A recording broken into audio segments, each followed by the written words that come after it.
Hello everyone, today I wanted to discuss and compare two movies that came out near the end of last year. A Complete Unknown starring Timothée Chalamet and Better Man starring a CGI chimp, both having the same ideas, both being biopic films, the exact same genre, while also having very different executions for this idea. So let's compare, let's contrast, let's discuss. A Complete Unknown follows the story of Timothée Chalamet as Bob Dylan, who wanders into town one day with a guitar on his back and a pocket full of dreams. This, plus a genuine, unmatched natural talent when it comes to music, helped him rise through the ranks, make the right connections, and become one of the most influential rock stars of all time. While on the other hand, Better Man follows the story of a CG chimp playing Robbie Williams, who fillets himself for over 2 hours straight. Robbie Williams would never allow people to not know who he was as soon as he walks into a room, for you see the movie actually begins at his birth because he was monkey. For whatever reason, this CG chimp is how he saw himself throughout all of his life. So it goes through every goddamn year of this man's life, every boring, stupid, insignificant event that, oh yeah, remember that play? Remember when I was a little 7-year-old CG chimp and I was playing a pirate? Oh,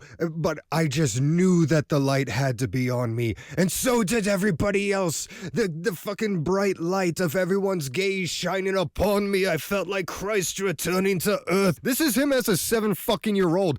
Let's get back to A Complete Unknown. For you see, it did show parts of his life, but rather the more important parts. Bob Dylan meeting his biggest inspirations and playing his original music. Bob Dylan going and meeting his love interests throughout his life. His managers, that high note in that one song that we all love, A Complete Unknown. They made the whole movie about it. Now I understand. I believe one of the biggest themes in A Better Man is that Robbie Williams wasn't a good man. I mean, the movie shows as much. He's an asshole to his family, he's an asshole to his bandmates, and acts as if he's the main act and he needs more while he's addicted to drugs, pills, becomes an alcoholic because his wife was forced to get an abortion and he made it all about himself. Everybody he ever knew hated him. He was the weakest member of his boy band. The biggest takeaway from watching these two movies is A Complete Unknown is about a man who loves music and did anything for his love for that music, whether it was chasing things that he shouldn't have, having sex with women that he shouldn't have, playing songs that he shouldn't have, but it was his passion, it was his heart, and it was him following his dreams, and it was inspirational. Whereas Better Man is about a CGI chimp who loves himself and nobody else. The only person whose opinion he cares about is his own. When he has stage fright and people are looking at him in the audience, it's not his fans, it's himself. He sees clones of himself in the audience judging him, and that's the only thing that makes him doubt himself. Let's discuss the music real quick. In A Complete Unknown, all of the songs are basically Bob Dylan songs. It's a movie about him, so they're showing his inspiration for songs, how he'd stay up all night, how the music would come to him and he would just have to grab a guitar and write it down before it left. It's really cool watching the process. Whereas A Better Man is a musical only. It's an original soundtrack made for the motion picture. Every song is performed by Robbie Williams. Every song also fucking sucks. -1. Now let's talk about how the movies wrap up, because it's a story about a real person, right? So Bob Dylan, A Complete Unknown, it just wraps up with him. He's continuing his career. He starts playing rock, introducing electrical instruments into his band, and it helps him blow up and revolutionize the genre. While A Better Man ends with CG Monkey doing a solo concert. Except the thing is, you know how Monkey has been seeing himself in the crowd? They're no longer gonna let him just be a strong individual. A literal fucking army of monkeys, all of himself, different clothes, different genre. 7-year-old pirate monkey is there, and they all rush the stage, and the sky turns red, volcanoes start exploding in the back, and there's a, for real, 10-minute action scene of CG monkey Robbie Williams jumping in the middle of a billion clones of himself as it rains ash, and he's kung fu kicking them in the head, karate chopping their necks off. It is the most random, out of place, stupid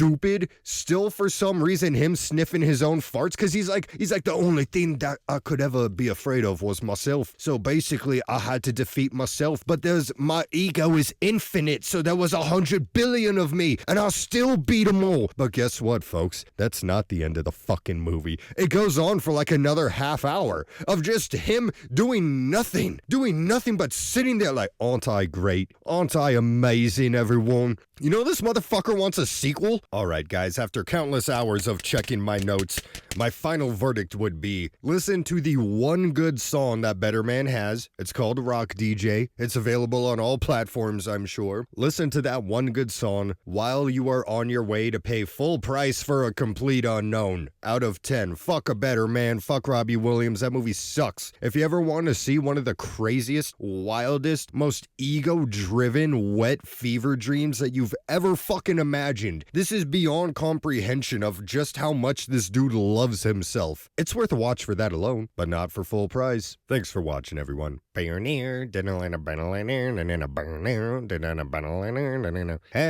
many times can a man fuck himself before he thinks to make it a movie? How many times can a man fillet himself before he thinks that we need to see? The answer, my friend, is 2 hours, 12 minutes. The answer's 2 hours and 12 minutes.